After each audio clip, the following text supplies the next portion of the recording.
I can still trace the exact second when something shifted, when the air between us stopped feeling like love and started tasting like suspicion. It wasn't the overtime at the office or the faint trace of perfume that didn't belong to her usual scent. It was her voice whenever she said his name. Mark from marketing. Mark said this. Mark helped me with that report. The way her lips lifted when she spoke about him wasn't casual anymore. It was softer, warmer, too familiar. Emily and I had been married 8 years. Met in college, scraped our way through broke apartments and instant noodles, built a life from the ground up. Shared a bed, a dream, and a half-broken coffee maker that refused to die. She wasn't just my wife, she was my best friend, the one soul I thought I could hand my heart to without ever needing to look over my shoulder. The cracks started small. Late-night messages. Calls she took in another room.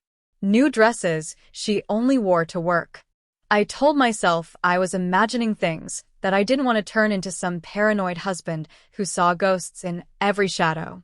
But that feeling in my gut wouldn't let me sleep. One night, while she was in the shower, I picked up her phone. No passcode. My hands were trembling before I even opened it. And then there it was. Dozens of messages from Mark. Nothing scandalous, not at first glance. But every line had a pulse, a teasing tone that went too far. Inside jokes. Flirty emojis. You make the office bearable. Don't tell Ethan's smirking face he'll get jealous.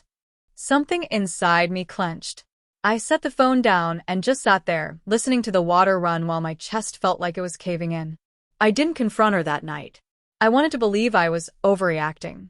But deep down, I already knew. The next morning, she kissed me goodbye, smelling like that same perfume. I watched her drive away and decided I couldn't keep pretending. 2 days later, I left work early, parked near her office, and waited.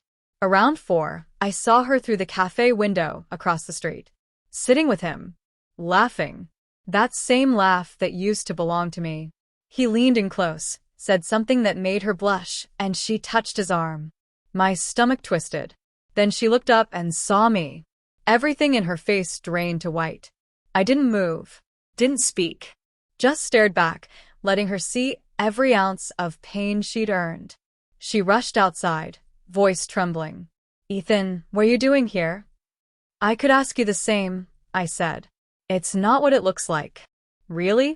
Because it looks exactly like what it looks like. Her jaw tightened. You went through my phone. That's what you're upset about. I stepped closer. Not the secret lunches? The hidden messages? Her lips parted, but she had no defense. Then she sighed, shoulders collapsing. I just needed attention, she said quietly. You've been distant lately. Always tired. Always gone. That excuse, so easy, so rehearsed, hurt worse than anything else. So it's my fault? I asked. No, that's not what I meant. You didn't have to say it. You already did. Her eyes welled with tears, but I felt nothing. Whatever held us together had already cracked. People around us began to notice. I turned away before she could reach for me. Finish your coffee, Emily, I said. Don't let me interrupt your little office romance. She didn't follow. That night, she came home late. The silence between us felt heavier than anger. She stood by the door like a stranger who'd forgotten her own address. Can we talk? She asked. About what? About what you saw. About us. I didn't move. You want to explain how months of secret flirting fits into us? It wasn't physical, she said fast. It was stupid. I liked feeling wanted again. I didn't mean to hurt you. I finally looked up. You didn't mean to get caught, I said. That line hit her like a slap. She broke down crying. I just sat there, hollow. The next day came a flood of messages, apologies, explanations, promises. I replied once. Trust is like glass.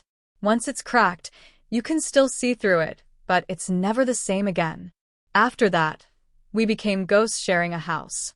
She tried therapy, dinners, gifts, but every time I saw her, I saw that cafe window, that laugh meant for someone else. One Friday, I came home to find her suitcase waiting by the door. I'm staying with my sister, she said quietly.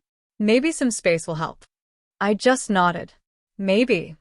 She waited, hoping I'd ask her to stay. I didn't. When the door shut, the house finally felt honest. Weeks later, she texted again, asking to come back, to try again. I never replied. People think the hardest part is catching them. It isn't. The real pain is what comes after. Waking up beside the ghost of someone who used to make you feel safe. Sometimes I drive past that cafe. The windows are still spotless, reflecting everything perfectly. Every time I see them, I remember that day, her face, her shock, my silence.